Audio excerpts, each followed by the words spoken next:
Hello साथीहरू, welcome back to my channel.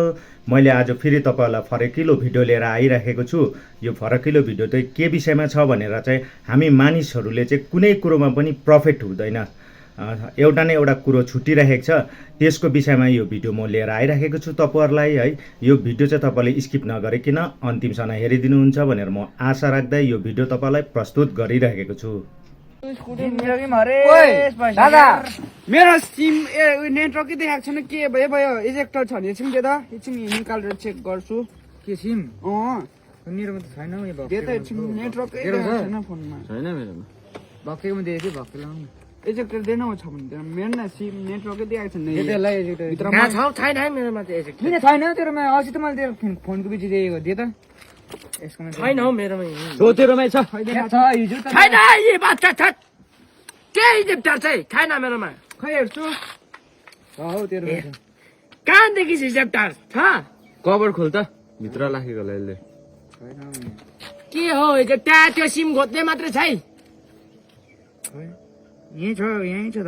हिजो त मैले चलाएको जडी गयो यही रहेछ त। अनि के हो यदि हो चाहिँ कुकुर सिम घोत्ने भन्न तेरो बाउको इजिप्टर होइन इजिप्टर।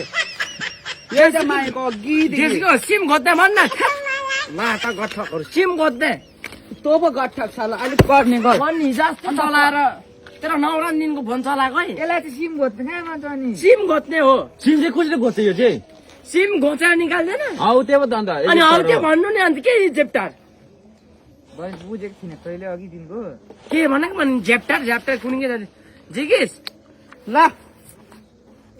अलिक अलिक इज्जत भन्ने इज्जत चलाएर तेरो जिन्दगीमा अन्त इजेप्टर कि के भ्याक्टर सिम खोज्ने इजेप्टर होइन इजेक्टर भन्छ। मैले पहिल्यै पढ भनेको तँलाई इजेप्टर सिम खोज्ने त्यो त जहाँ त अनपढ त्यसैले हामी पनि पढेर आइज त तेरो जिब्रो तानिदिन्छ तोतले।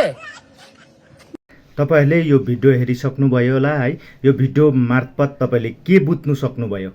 कुनै पनि मानिसहरूले कुनै जानकारी हुँदैन, जुन कुरो जानकारी छैन, जानेको छैन, त्यो कुरो हामीले बुझ्नु जरुरी छ। यही विषयमा आजको यो भिडियो थियो है। तपाईँहरूले यो भिडियोलाई इन्जोय गरिदिनु भयो होला। अनि यो भिडियो जसको हातमा पुगेको छ धेरैभन्दा धेरै सेयर गरेर माथि पुर्याइदिनुहोस् होला। अनि यो भक्ते भाइलाई एकदम सबैले माया र सपोर्ट साथ दिनुहोस् होला।